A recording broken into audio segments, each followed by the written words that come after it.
بسم الله الرحمن الرحيم فمن أظلم ممن كذب على الله وكذب بالصدق إذ جاءه أليس في جهنم مثوى للكافرين والذي جاء بالصدق وصدق به أولئك هم المتقون لهم ما يشاءون عند ربهم ذلك جزاء المحسنين ليكفر الله عنهم أسوأ الذي عملوا ويجزيهم أجرهم بأحسن الذي كانوا يعملون أليس الله بكاف عبده ويخوفونك بالذين من دونه ومن يضلل الله فما له من هاد ومن يهد الله فما له من مضل أليس الله بعزيز ذي انتقام ولئن سألتهم من خلق السماوات والأرض ليقولن الله قل أفرأيتم ما تدعون من دون الله إن أرادني الله بضر هل هن كاشفات ضره أو أرادني برحمة هل هن ممسكات رحمته قل حسبي الله عليه يتوكل المتوكلون قل يا قوم اعملوا على مكانتكم إني عامل فسوف تعلمون من يأتيه عذاب يخزيه ويحل عليه عذاب مقيم إنا أنزلنا عليك الكتاب للناس بالحق فمن اهتدى فلنفسه ومن ضل فإنما يضل عليها وما أنت عليهم بوكيل الله يتوفى الأنفس حين موتها والتي لم تمت في منامها فيمسك التي قضى عليها الموت ويرسل الأخرى إلى أجل مسمى إن في ذلك لآيات لقوم يتفكرون أم اتخذوا من دون الله شفعاء قل أولو كانوا لا يملكون شيئا ولا يعقلون قل لله الشفاعة جميعا له ملك السماوات والأرض ثم إليه ترجعون وإذا ذكر الله وحده اشمأزت قلوب الذين لا يؤمنون بالآخرة وإذا ذكر الذين من دونه إذا هم يستبشرون قل اللهم فاطر السماوات والأرض عالم الغيب والشهادة أنت تحكم بين عبادك فيما كانوا فيه يختلفون ولو أن للذين ظلموا ما في الأرض جميعا ومثله معه لافتدوا به من سوء العذاب يوم القيامة وبدا لهم من الله ما لم يكونوا يحتسبون وبدا لهم سيئات ما كسبوا وحاق بهم ما كانوا به يستهزئون فإذا مس الإنسان ضر دعانا ثم إذا ثم إذا خولناه نعمة منا قال إنما أوتيته على علم بل هي فتنة ولكن أكثرهم لا يعلمون قد قالها الذين من قبلهم فما أغنى عنهم ما كانوا يكسبون فأصابهم سيئات ما كسبوا والذين ظلموا من هؤلاء سيصيبهم سيئات ما كسبوا وما هم بمعجزين أولم يعلموا أن الله يبسط الرزق لمن يشاء ويقدر إن في ذلك لآيات لقوم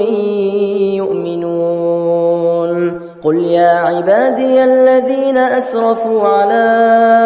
أنفسهم لا تقنطوا من رحمة الله إن الله يغفر الذنوب جميعا إنه هو الغفور الرحيم وأنيبوا إلى ربكم وأسلموا له من قبل أن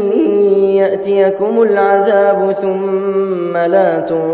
تنصرون واتبعوا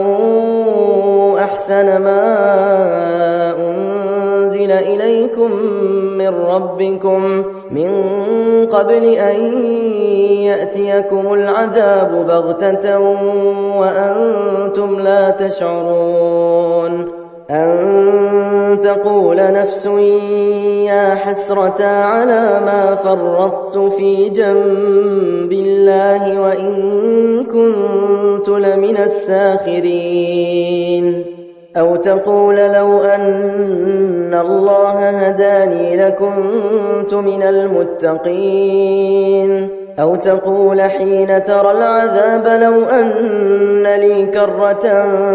فأكون من المحسنين بلى قد جاءتك آياتي فكذبت بها واستكبرت وكنت من الكافرين ويوم القيامة ترى الذين كذبوا على الله وجوههم مسودة أليس في جهنم مثوى للمتكبرين وينجي الله الذين اتقوا بمفازتهم لا يمسهم السوء ولا هم يحزنون الله خالق كل شيء وهو على كل شيء وكيل له مقاليد السماوات والأرض والذين كفروا بآيات الله أولئك هم الخاسرون قل أفغير الله تأمروني أعبد أيها الجاهلون ولقد أوحي إليك وإلى الذين من قبلك لئن أشركت ليحبطن عملك ولتكونن من الخاسرين بل الله فاعبد وكن من الشاكرين وما قدروا الله حق قدره والأرض جميعا قبضته يوم القيامة والسماوات مطويات بيمينه سبحانه وتعالى عما يشركون ونفخ في الصور فصعق من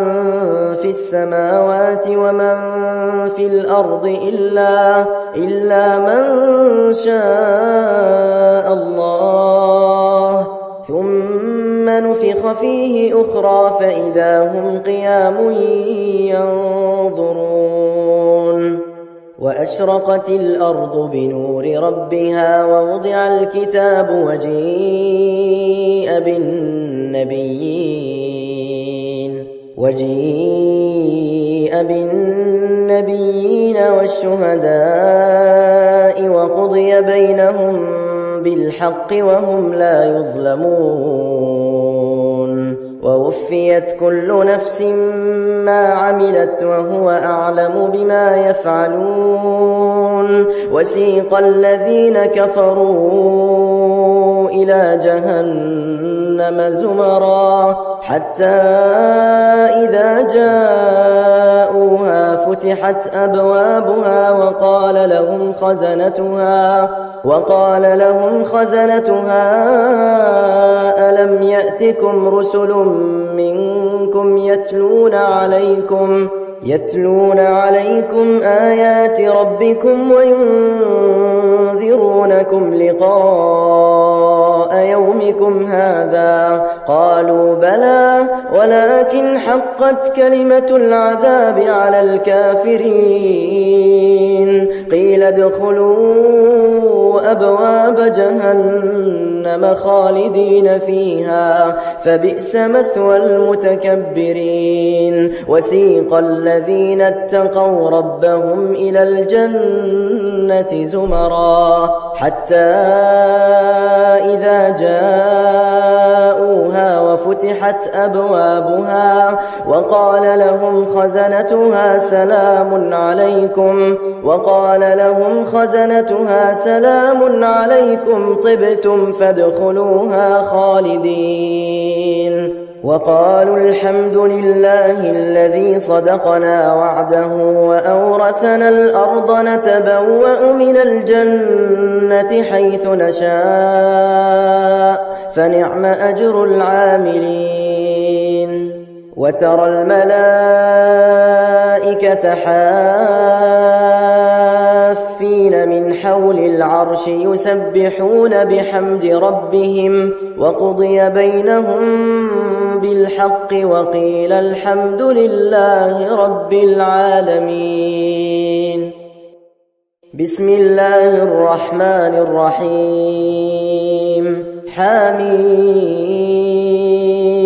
تنزيل الكتاب من الله العزيز العليم غافر الذنب وقابل التوب شديد العقاب ذي الطول لا إله إلا هو إليه المصير. ما يجادل في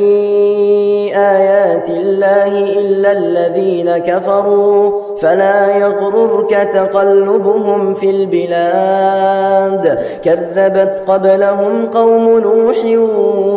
والأحزاب من بعدهم وهمت كل أمة برسولهم ليأخذوه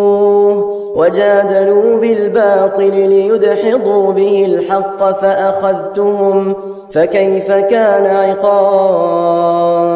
وكذلك حقت كلمة ربك على الذين كفروا أنهم أصحاب النار الذين يحملون العرش ومن حوله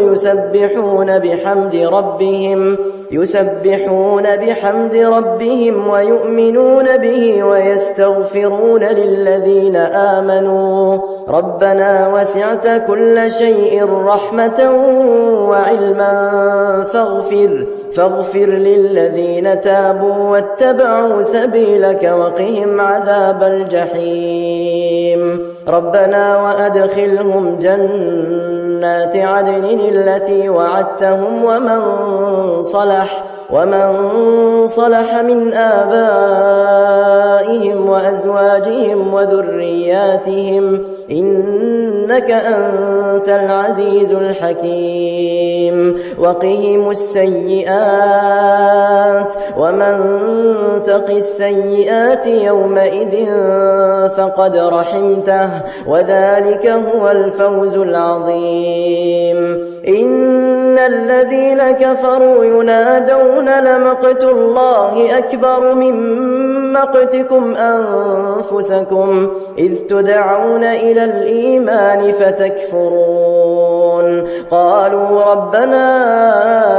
أمتنا اثنتين وأحييتنا اثنتين فاعترفنا بذنوبنا فهل إلى خروج من سبيل ذلكم بأنه إذا دعي الله وحده كفرتم وإن يشرك به تؤمنوا فالحكم لله العلي الكبير هو الذي يريكم آياته وينزل لكم من السماء رزقا وما يتذكر إلا من ينيب فادعوا الله مخلصين له الدين ولو كره الكافرون رفيع الدرجات ذو العرش يلقي الروح من أمره على من يشاء من عباده لينذر يوم التلاق يوم هم بارزون لا يخفى على الله منهم شيء لمن الملك اليوم لله الواحد القهار اليوم تجزى كل نفس بما كسبت لا ظلم اليوم إن الله سريع الحساب وأنذرهم يوم الآزفة إذ القلوب لدى الحناجر كاظمين ما للظالمين من حميم ولا شفيع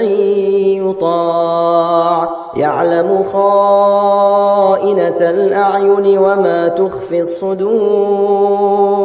والله يقضي بالحق والذين يدعون من دونه لا يقضون بشيء إن الله هو السميع البصير أولم يسيروا في الأرض فينظروا كيف كان عاقبة الذين كانوا من قبلهم كانوا هم أشد منهم قوة وآثارا في الأرض فأخذهم الله بذنوبهم وما كان لهم من الله من واق ذلك بأنهم كانت تأتيهم رسلهم بالبينات فكفروا فأخذهم الله إنه قوي شديد العقاب ولقد أرسلنا موسى بآياتنا وسلطان مبين إلى فرعون وهامان وقارون فقالوا ساحر كذاب فلما جاءهم بالحق من عندنا قالوا اقتلوا أبناء الذين آمنوا معه واستحيوا نساءهم وما كيد الكافرين إلا في ضلال وقال فرعون ذروني أقتل موسى وليدع ربه إني أخاف أن يبدل دينكم أو أن يظهر في الأرض الفساد وقال موسى إني عذت بربي وربكم من كل متكبر لا يؤمن بيوم الحساب وقال رجل مؤمن من آل فرعون يكتم إيمانه أتقتلون رجلا أن يقول ربي الله وقد جاءكم بالبينات من ربكم وإن يك كاذبا فعليه كذبه وإن يك صادقا يصبكم بعض الذي يعدكم إن الله لا يهدي من هو مسرف كذاب. يا قوم لكم الملك اليوم ظاهرين في الأرض فمن ينصرنا من بأس الله إن جاءنا قال فرعون ما أريكم إلا ما أرى وما أهديكم إلا سبيل الرشاد. وقال الذي آمن يا قوم إني أخاف عليكم مثل يوم الأحزاب مثل دأب قوم نوح وعاد وثمود والذين من بعدهم وما الله يريد ظلما للعباد. ويا قوم إني أخاف عليكم يوم التناد يوم تولون مدبرين ما لكم من الله من عاصم ومن يضلل الله فما له من هاد. ولقد جاءكم يوسف من قبل بالبينات فما زلتم في شك مما جاءكم به حتى إذا هلك قلتم لن يبعث الله من بعده رسولا كذلك يضل الله من هو مسرف مرتاب. الذين يجادلون في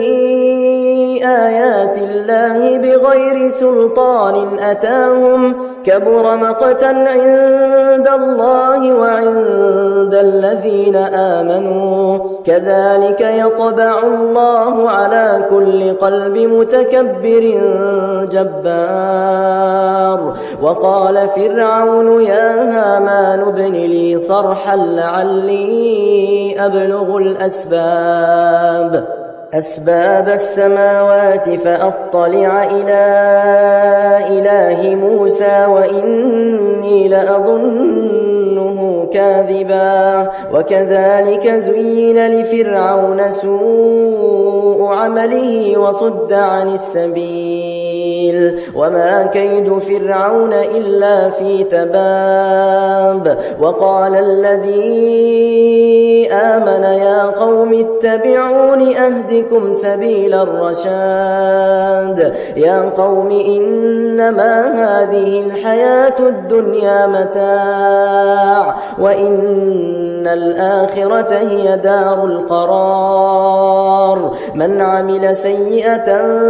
فلا يجزى إلا مثلها ومن عمل صالحا من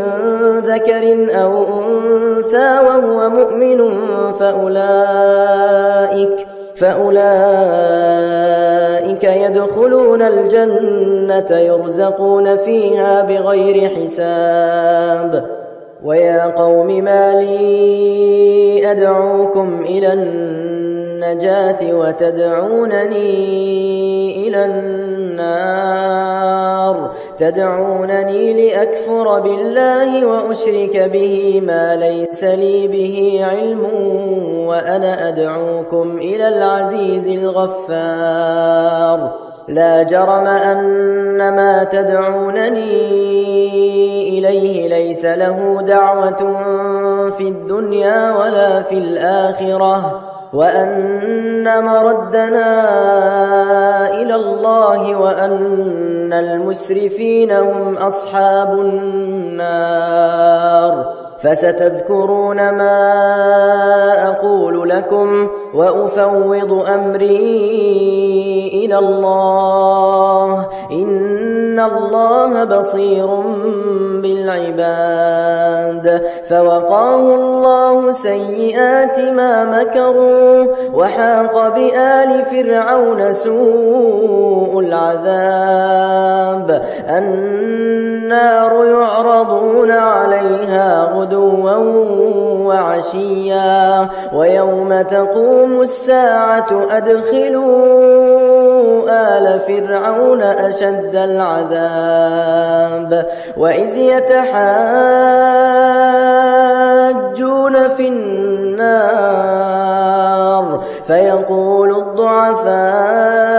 للذين استكبروا إنا كنا لكم تبعا فهل أنتم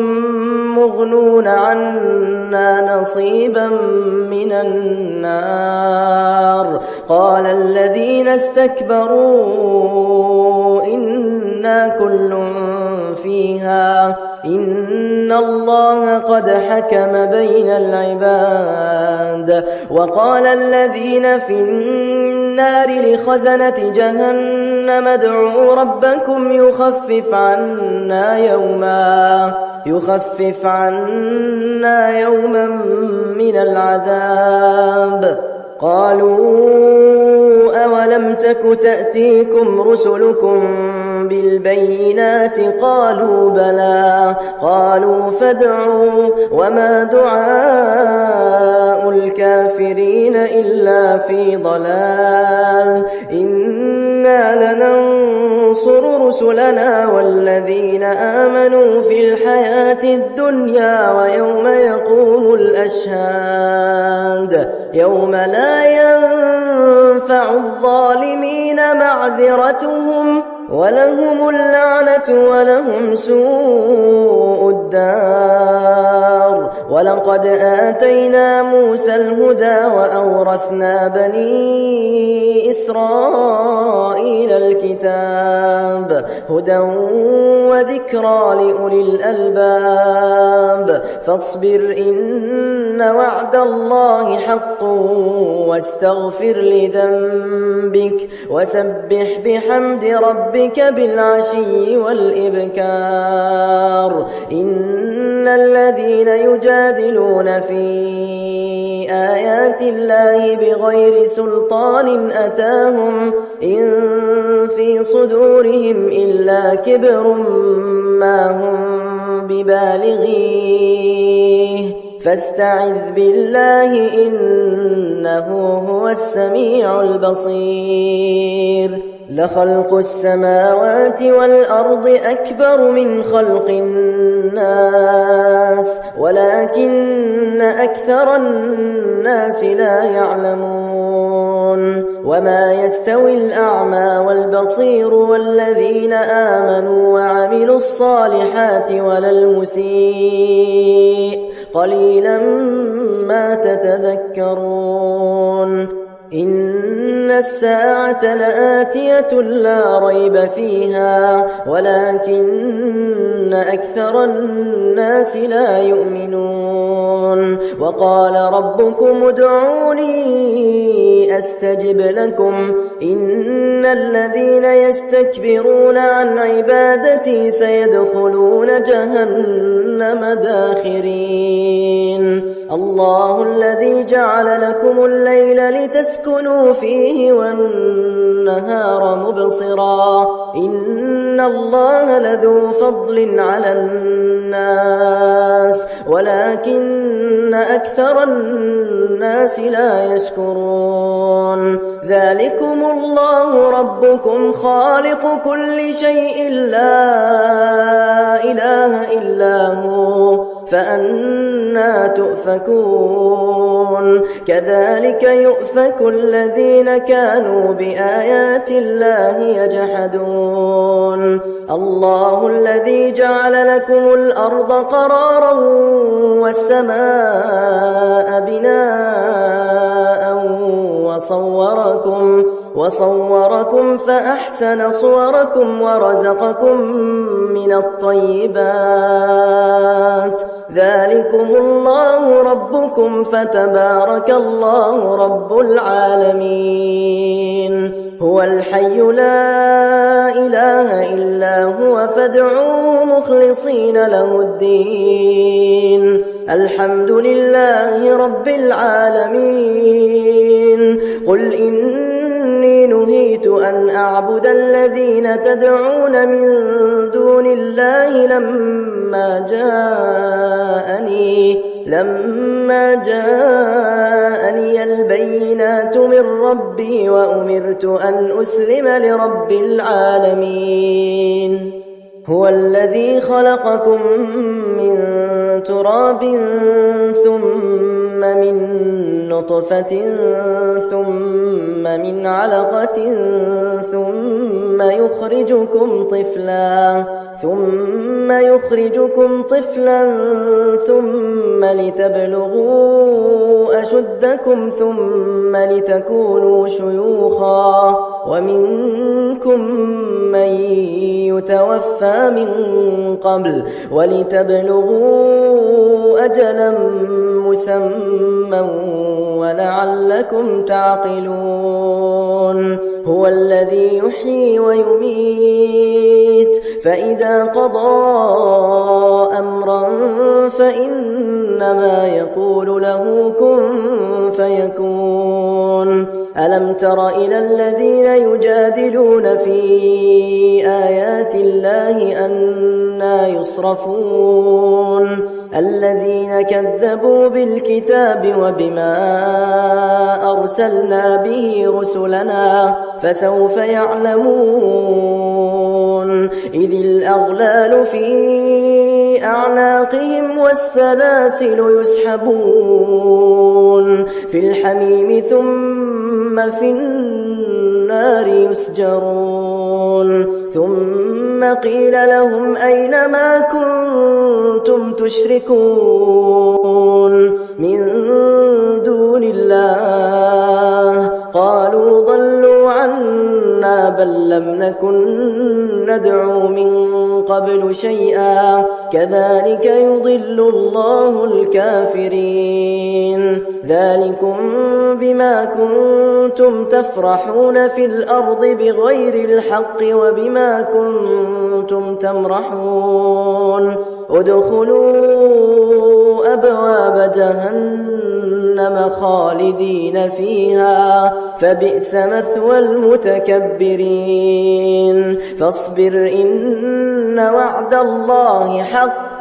فإما نرينك بعض الذي نعدهم أو نتوفينك فإلينا يرجعون ولقد أرسلنا رسلا من قبلك منهم من قصصنا عليك ومنهم من لم نقصص عليك وما كان لرسول أن يأتي بآية إلا بإذن الله فإذا جاء أمر الله قضي بالحق وخسر هنالك المبطلون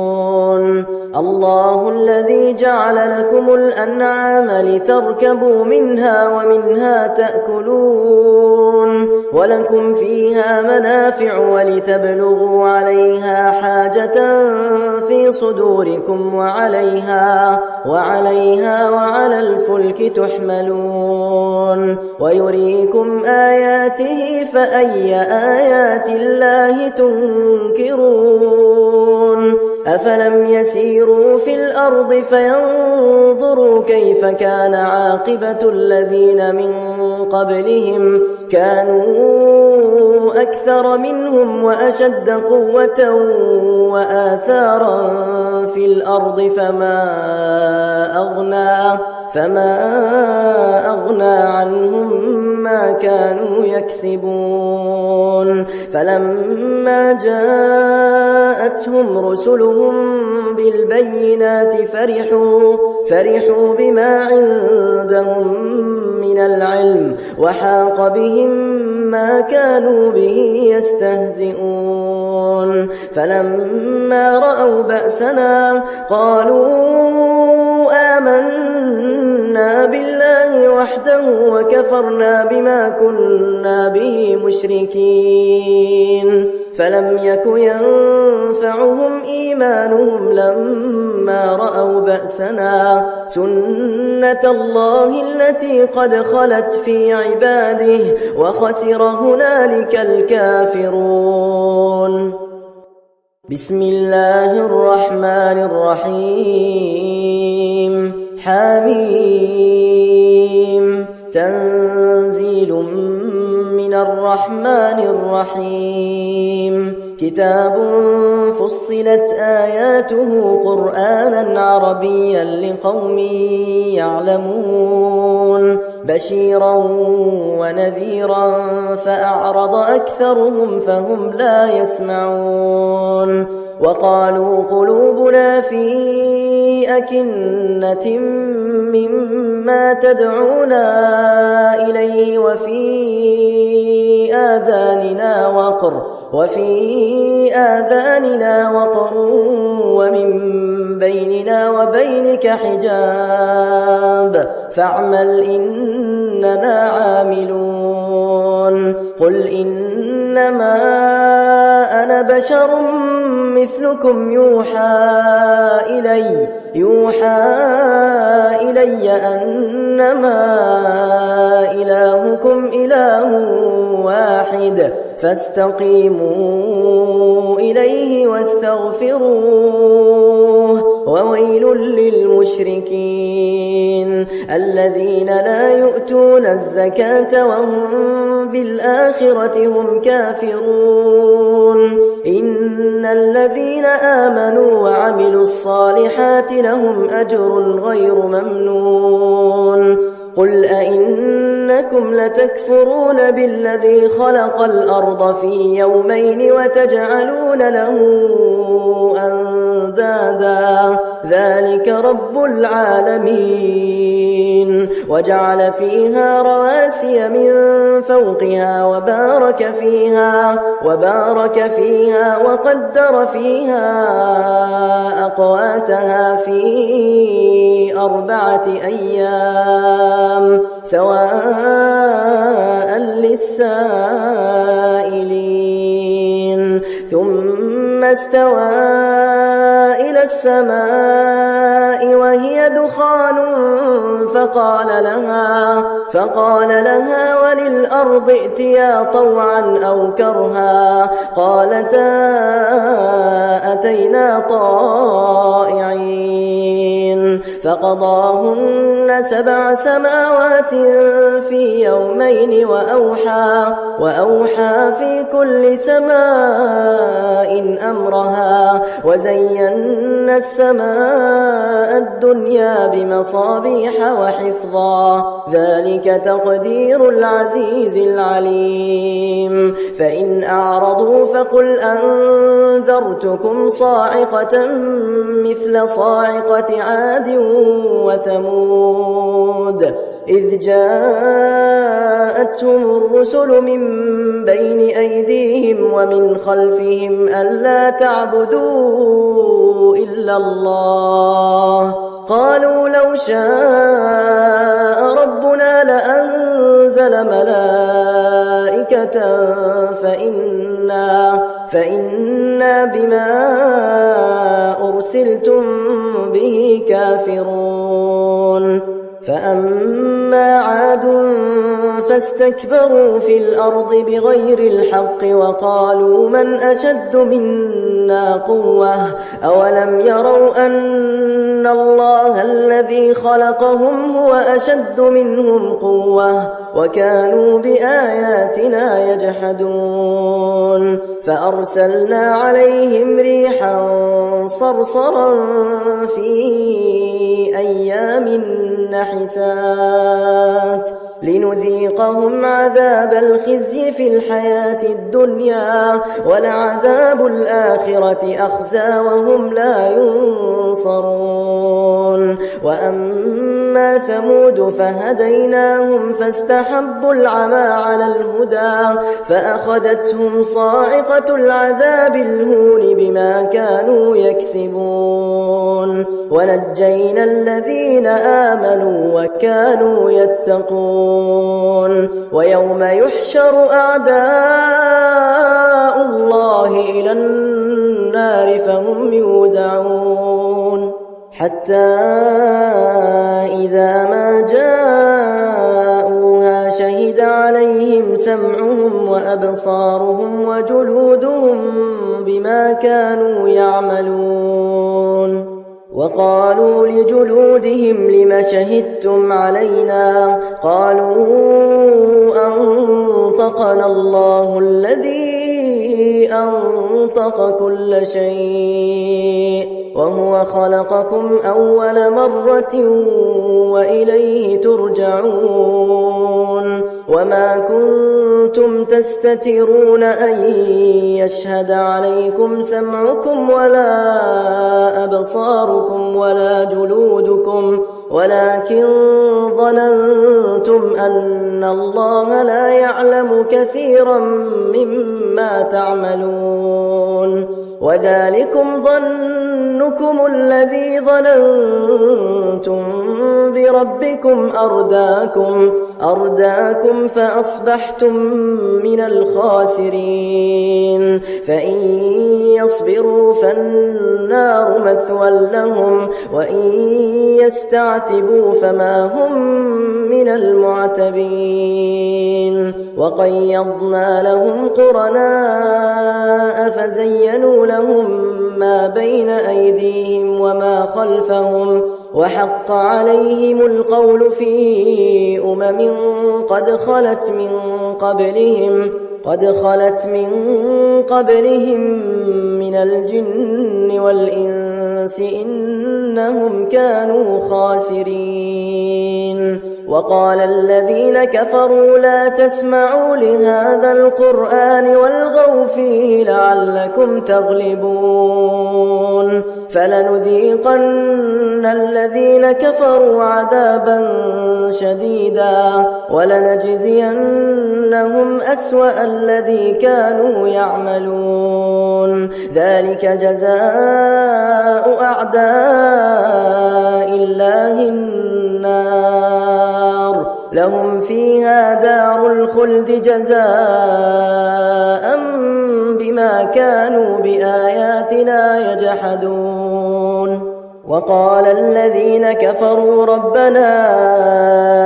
أرنا الذين أضلانا من الجن والإنس نجعلهما تحت أقدامنا ليكونا من الأسفلين. إن الذين قالوا ربنا الله ثم استقاموا تتنزل عليهم الملائكة ألا تخافوا ولا تحزنوا وأبشروا بالجنة التي كنتم توعدون. نحن أولياؤكم في الحياة الدنيا وفي الآخرة ولكم فيها ما تشتهي أنفسكم ولكم فيها ما تدعون نزلا من غفور رحيم. ومن أحسن قولا ممن دعا إلى الله وعمل صالحا وقال إنني من المسلمين. ولا تستوي الحسنة ولا السيئة ادفع بالتي هي أحسن فإذا الذي بينك وبينه عداوة كأنه ولي حميم. وما يلقاها إلا الذين صبروا وما يلقاها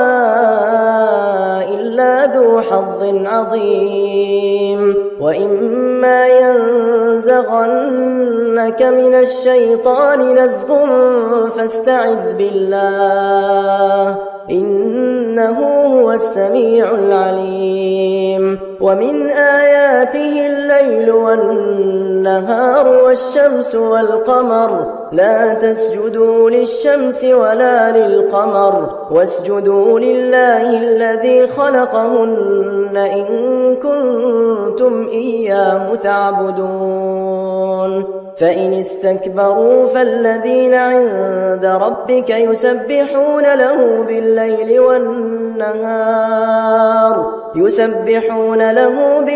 والنهار وهم لا يسأمون ومن آياته أنك ترى الأرض خاشعة فإذا أنزلنا عليها الماء اهتزت وربت إن الذي أحياها لمحيي الموتى إنه على كل شيء قدير إن الذين يلحدون في آياتنا لا يخفون علينا أفمن يلقى في النار خير أم من يأتي آمنا